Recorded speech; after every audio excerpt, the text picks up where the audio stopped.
Number one, put God first. Put God first in everything you do. Everything that you think you see in me, everything that I've accomplished, everything that you think I have, and I have a few things, everything that I have is by the grace of God. Understand that. It's a gift. 40 years ago, March 27th, 1975, it was 40 years ago, just this past March, I was flunking out of college. I had a 1.7 grade point average. I hope none of you can relate. I had a 1.7 grade point average. I was sitting in my mother's beauty shop. They still call it beauty shop now? What they call it now? Yeah, I was sitting in the beauty parlor. I was sitting in my mother's beauty parlor, and I'm looking in the mirror, and I see behind me this woman under the dryer.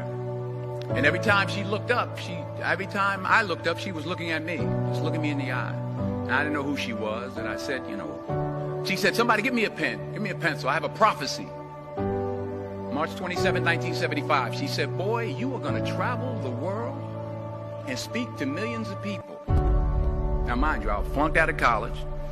I'm thinking about joining the army. I didn't know what I was going to do, and she's telling me I'm going to travel the world and speak to millions of people.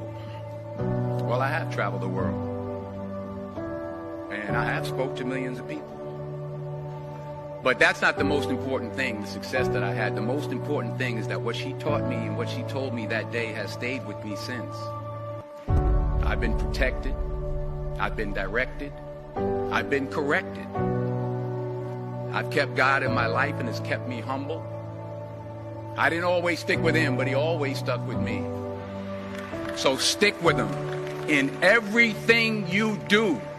If you think you want to do what you think I've done, then do what I've done and stick with God. Number two, fail big. That's right. Fail big. Today's the beginning of the rest of your life, and it can be very frightening. It's a new world out there. It's a mean world out there, and you only live once. So do what you feel passionate about. Take chances professionally.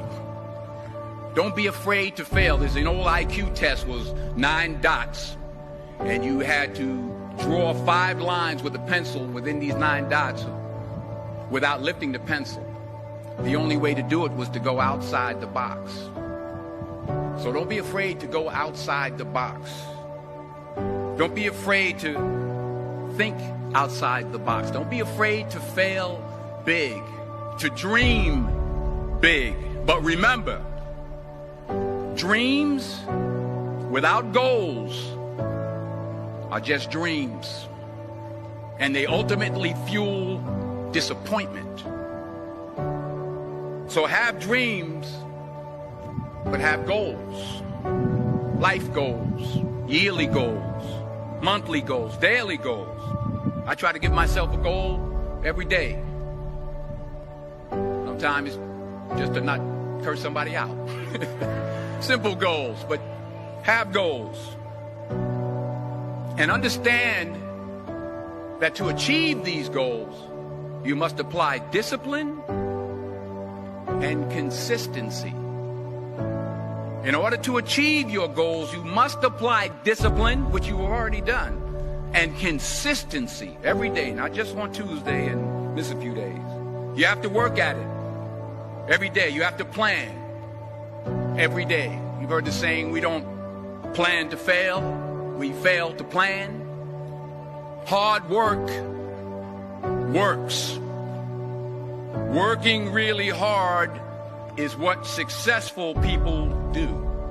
And in this text, tweet, twerk world that you've grown up in, remember, just because you're doing a lot more doesn't mean you're getting a lot more done. Remember that. Just because you're doing a lot more doesn't mean you're getting a lot more done. Don't confuse movement with progress. My mother told me, she said, yeah, because you can run in place all the time and never get anywhere. So continue to strive, continue to have goals, continue to progress. Number 3, you'll never see a U-Haul behind a hearse. I'll say it again. You'll never see a U-Haul behind a hearse. I don't care how much money you make, you can't take it with you. And it's not how much you have. It's what you do with what you have. We all have different talents. Some of you will be doctors, some lawyers, some scientists, some educators, some nurses, some teachers. Yeah, okay. Some preachers. The most selfish thing you can do in this world is help someone else. Why is it selfish? Because the gratification, the goodness that comes to you, the good feeling that I get from helping others, nothing's better than that. Not jewelry, not big house I have, not the cars, but it's the joy. That's where the joy is, in helping others. That's where the success is.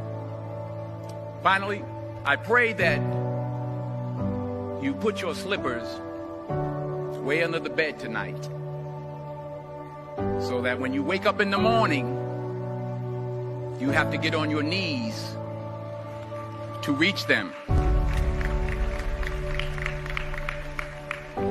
And while you're down there, say thank you for grace. Thank you for mercy. Thank you for understanding. Thank you for wisdom. Thank you for parents. Thank you for love. Thank you for kindness. Thank you for humility. Thank you for peace. Thank you for prosperity. Say thank you in advance for what's already yours. That's how I live my life. That's why I am. One of the reasons why I am today. Say thank you in advance for what is already yours. True desire in the heart for anything good is God's proof to you, sent beforehand to indicate that it's yours already. I'll say it again. True desire in the heart, that itch that you have, whatever it is you want to do, that thing that you want to do to help others and to grow and to make money, that desire, that itch, that's God's proof to you, sent beforehand already to indicate that it's yours.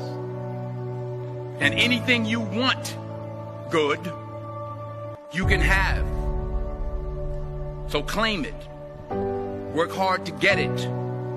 When you get it, reach back. Pull someone else up. Each one, teach one. Don't just aspire to make a living. Aspire to make a difference.